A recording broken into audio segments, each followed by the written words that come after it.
Welcome to Monolith Constructs. I'm your host, and today we're exploring the origins and evolution of brutalism, one of the most misunderstood, controversial, and ultimately transformative architectural movements of the 20th century. From its post-war beginnings in Europe to its current resurgence in contemporary culture, brutalism represents more than just a style. It's a philosophy, a statement about honesty, strength, and the uncompromising pursuit of architectural truth. This is the story of how raw concrete became an art form. To understand brutalism, we must first understand the world that created it. The year is 1945. Europe lies in ruins. World War II has devastated entire cities. Millions are homeless. The need for housing is urgent, immediate, and overwhelming. Traditional building methods are too slow, too expensive, too labor-intensive for the scale of reconstruction required. At the same time, modernist architects are reimagining what buildings could be. They're asking fundamental questions.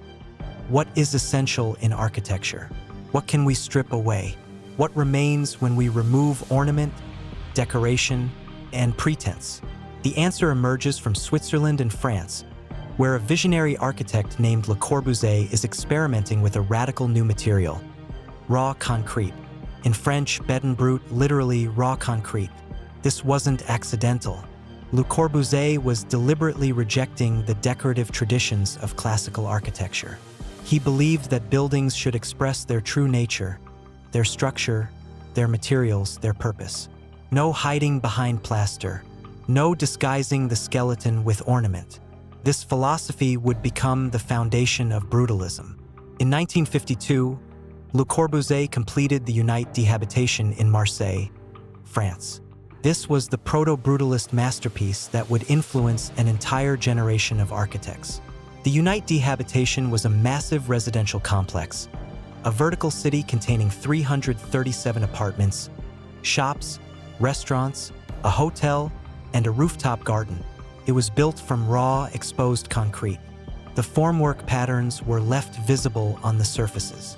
Every beam, every column, every structural element was exposed and celebrated. To many, it looked harsh, brutal even, but Le Corbusier saw it differently. He saw honesty. He saw the poetry of structure. He saw a building that didn't apologize for what it was. The term brutalism itself emerged a few years later. British architectural critic Rainer Banham coined the term in 1953, drawing from the French béton brut. But it was architects Allison and Peter Smithson who truly defined and championed the movement.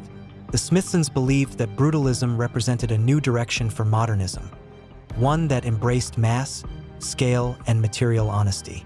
They designed buildings like the Hunstanton School in Norfolk, which showcased exposed brick, steel, and concrete in their raw, unfinished states.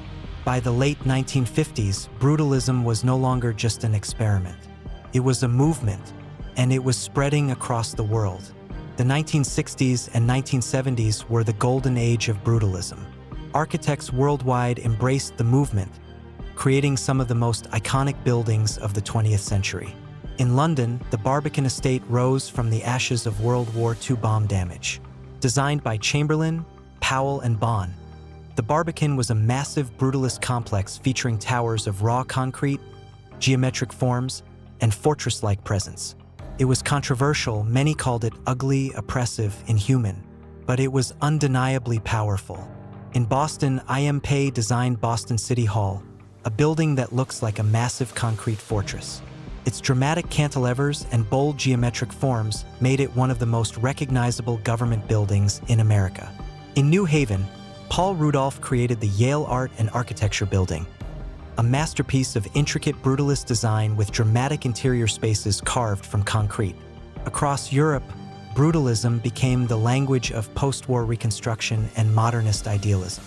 Governments embraced it for civic buildings, housing complexes, and cultural institutions.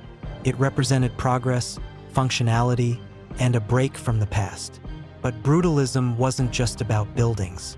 It was a complete philosophy. Architects believed that honest materials, exposed structure, and bold forms could create spaces that elevated human experience. They rejected decoration as dishonest. They believed that function and structure were the truest forms of beauty. This was the era when brutalism seemed unstoppable, when it appeared that this raw, uncompromising aesthetic would define the future of architecture. But by the 1980s, everything changed. Brutalism fell out of favor almost as quickly as it had risen. The reasons were complex and cultural. First, there was maintenance. Raw concrete requires constant care. Without proper maintenance, it stains, cracks, and deteriorates. Many brutalist buildings, built with utopian ideals but limited budgets, began to look weathered and worn. What was meant to express honesty began to look like decay. Second, there was perception. The public had never fully embraced brutalism. While architects celebrated its purity and power, ordinary people often found it cold, oppressive, even dystopian. Brutalist buildings became associated with authoritarian governments, failed urban planning, and urban decay. Third, there was economics. By the 1980s, postmodernism was rising. Architects and developers wanted color, ornament, and historical reference. Brutalism seemed dated, cold, and out of step with the times. The result was devastating. Brutalist buildings were demolished at an alarming rate.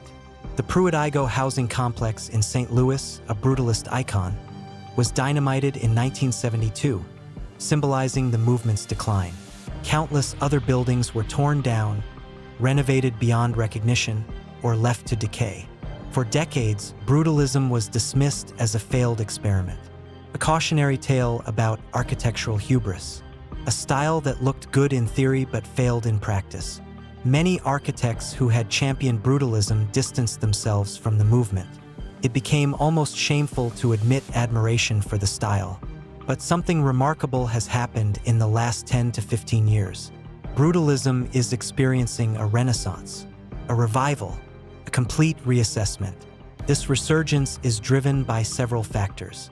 First, there's historical perspective.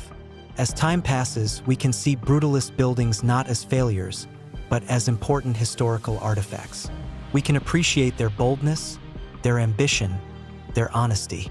Second, there's cultural shift. In an era of digital superficiality, brutalism's raw materiality feels refreshing. Its rejection of ornament feels authentic. Its uncompromising vision feels powerful. Third, there's preservation movement. Architects and preservationists are fighting to save brutalist buildings. The Barbican estate, once condemned as ugly, is now celebrated as a masterpiece. Boston City Hall, once mocked, is now recognized as an iconic achievement. The Yale Art and Architecture building, once controversial, is now studied as a work of genius. Contemporary architects are also reinterpreting brutalism for the modern age. They're creating soft brutalism, designs that embrace brutalist principles of honesty and structure, but with more refined materials and softer aesthetics. They're proving that brutalism isn't a relic of the past, but a living, evolving philosophy. Brutalism has also become a cultural phenomenon. It appears in films, photography, fashion, and design. Young people who never experienced the original brutalist era are discovering it through social media, finding beauty in its raw power and geometric forms. Museums are mounting exhibitions dedicated to brutalism. Books are being published. Documentaries are being made. Brutalism is no longer dismissed. It's being celebrated. So what does brutalism mean today? It's not just an architectural style. It's a philosophy that resonates in our current moment. In a world of planned obsolescence and superficial aesthetics, brutalism offers something different. It offers honesty. It offers durability. It offers the idea that buildings, and by extension all things, should be built to last, built to be true to their materials and purpose. Brutalism teaches us that beauty doesn't require decoration, that strength doesn't require ornamentation, that the most powerful designs are often the simplest, the most honest, the most uncompromising. As we move forward, brutalism will continue to evolve. New interpretations will emerge. New buildings will be created that honor brutalist principles while responding to contemporary needs. The movement that was declared dead is very much alive. This has been Monolith Constructs, We've explored the origins of brutalism in post-war Europe, its golden age in the 1960s and 70s, its fall from grace in the 1980s, and its remarkable contemporary revival. Brutalism is more than concrete and steel. It's a statement about what architecture can be when it refuses to compromise. Thank you for listening. Subscribe for more explorations of brutalist architecture, design, and philosophy. This is Monolith Constructs. Uncompromising, honest, brutalist,